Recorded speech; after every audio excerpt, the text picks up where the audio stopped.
Hello and welcome to Eye on South Asia. I'm Bhavna Vanan. And I'm Sanjiv Pandya. Every week we'll cover the latest headlines and events in the South Asian community. Sanjiv, let's move to our top stories. That's right. Should we start off in Washington? Yes, exactly. This one is actually interesting story because, lately I think there are a few countries who are playing a very important role in developing Afghanistan's status, economic status, trade status, social status, and everything else. And India is playing a crucial role in it. So finally, Barack Obama, the president of USA, and his administration kind of appreciating India's role in Afghanistan's development and issued a statement that U.S. and India, they share the same vision, and then the same peaceful, democratic, and a prosperous Afghanistan in the future. So that is, I think, a really good news that finally U.S. has acknowledged India's effort in doing so. Yeah, in the news lately, even in the mainstream, I should say, it has been a big deal that the U.S. is going to pull out troops, let's say most of them or all of them by 2014, the end of 2014. Exactly. And by that time, Afghan security will have to take control of themselves fully. Yes. And so they're really relying on, the U.S. is really relying on their own allies to keep that nation stable. And they're really banking on India in this case. And President Obama really has been wooing India for a long time now. And I feel like there's a lot of strategic dialogue around several issues, and one of them is this Afghanistan issue. Thing, right. Of course, the U.S. has been in this very long war. It's actually the longest war in U.S. history. It is, really? Yeah, it is. Okay. So it's just been going on for so long, and pretty much they need India to, clean up whatever mess might be left behind. No, I think they need a strong ally in that area. In Southeast Asia, they really need a strong ally, and I think India proves to be the strongest ally. I think India really qualifies for that position, and that's why U.S. is appreciating all of India's efforts that they are going in as part of Afghanistan's redevelopment. Right. Well, the White House has actually been in a trilateral dialogue in Delhi involving the three countries, and so they're really looking at some very specific things regarding the trade development. Right. One of these efforts is the new Silk Road vision of connectivity between South and Central Asia, and Afghanistan's actually at the center of this whole trade route.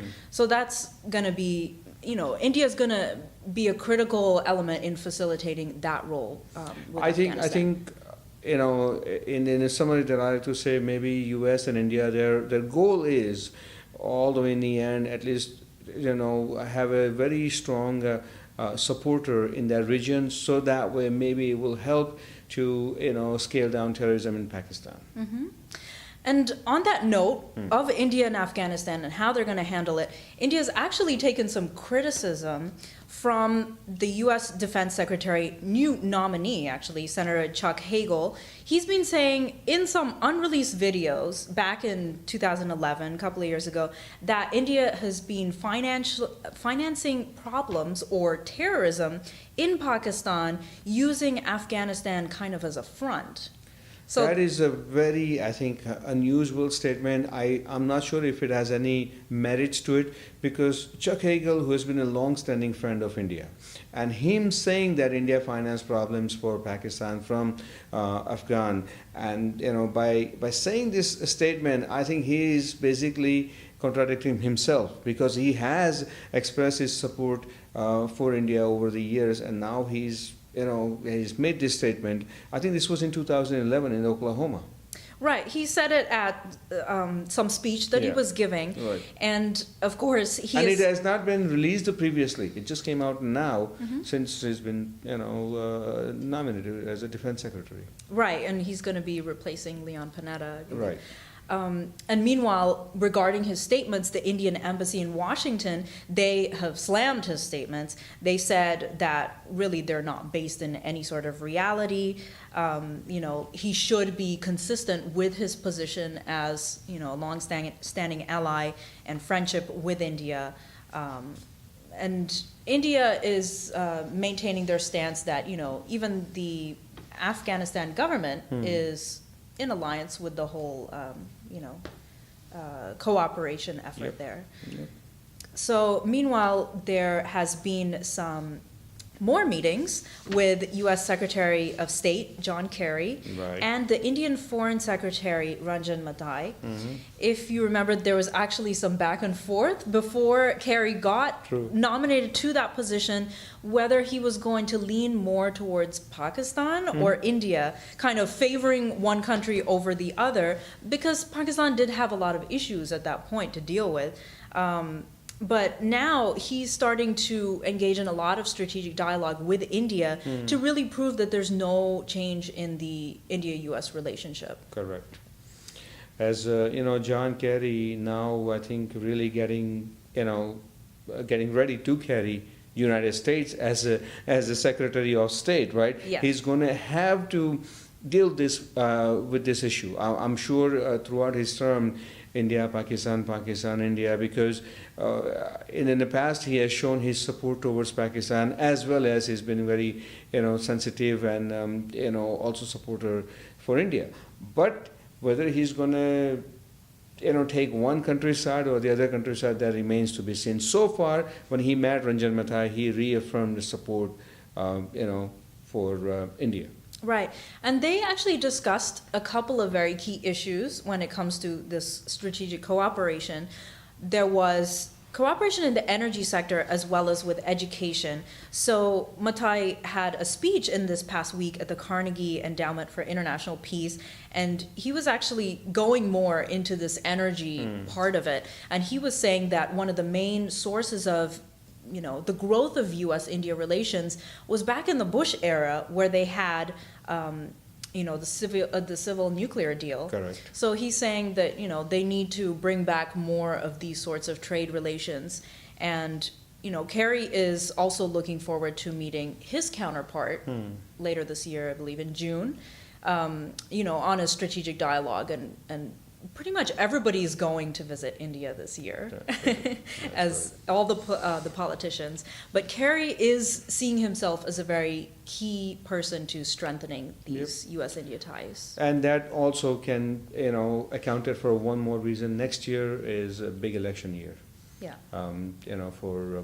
For India, and whether Congress or Bharatiya Janata Party. So this may be, I think, a purpose that setting up ground and making sure that Obama and Manmohan Singh, they always admired each other, and they always, They have a good they relationship. have gelled well, right? Yeah. And Obama has always appreciated PM Manmohan Singh's skills and his ability to run a nation like India.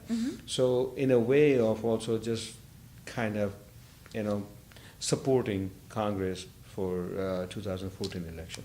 Right. Yeah, the governors and the politicians from each side are really getting to know each other. So speaking of governors, actually, there has been an effort here on the side of the U.S. to engage in business ties. So several Indian companies are being sought after for their investments.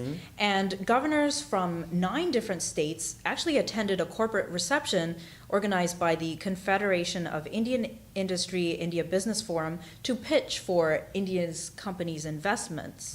Right. For example, there was Governor Jack Markell of Delaware, and he had just returned from a 9-day trip in India, just looking to see what opportunities there could be that he could pull back into his state, because he really believes that his own state's progress is tied to global connections. Right. Another example was the governor of Arizona, Janice Brewer.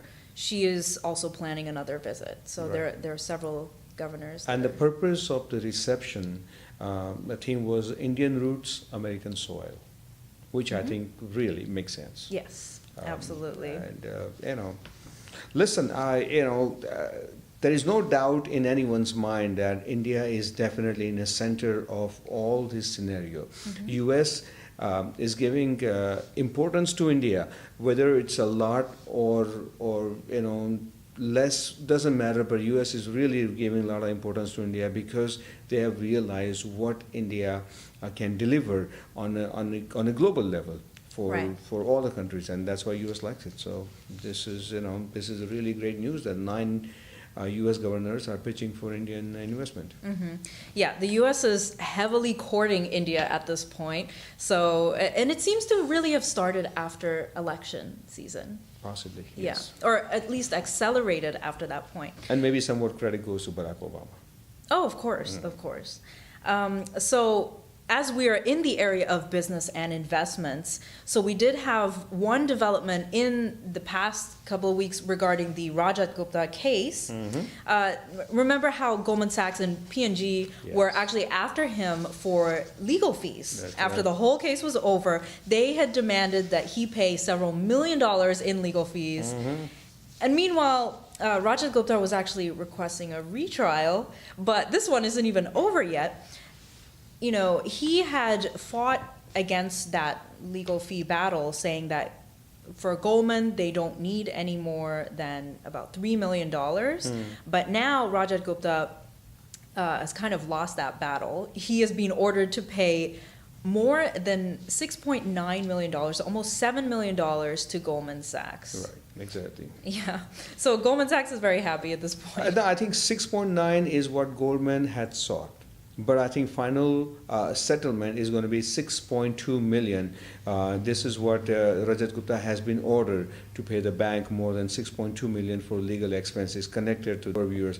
The money that Gupta now has to pay Goldman is actually separate from the cost of Gupta's legal defense, which is approximately $30 million, according to New York Times. Wow. $30 million. Legal expenses just to clear his name in an insider trading case. But I'm not sure any one of these is going to help him. Yeah, definitely not.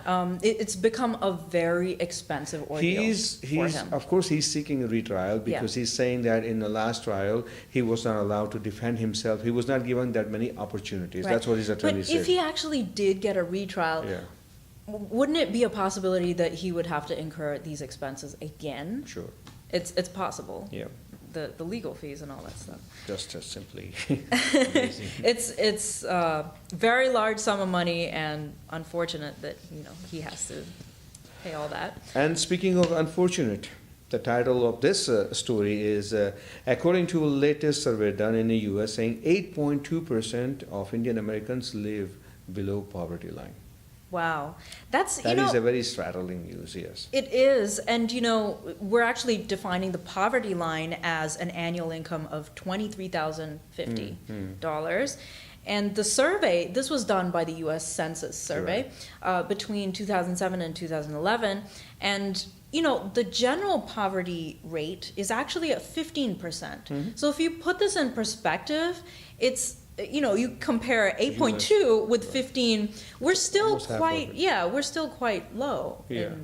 But still, I mean, U.S. population and the poverty rates were higher than the Vietnamese, which is a 14.7, and the Koreans 15%, but the Filipinos have the lowest poverty rate of 5.8%. Oh, wow. Okay. Well, if you compare that with Hispanic group, their poverty rate is somewhere between 16 and 26%, and African Americans is around 26%. So compared to all of these groups, Indian Americans, we've always seen them as the most affluent group, minority group, and really their poverty rate is close to that of Caucasians. Exactly. So it's not as bad when you look at it in relative terms, but it's still sad news. Of course, we don't want anyone to be in poverty. That has to do with all global recession, which started in late 2006, and that's why these numbers have come out. Right.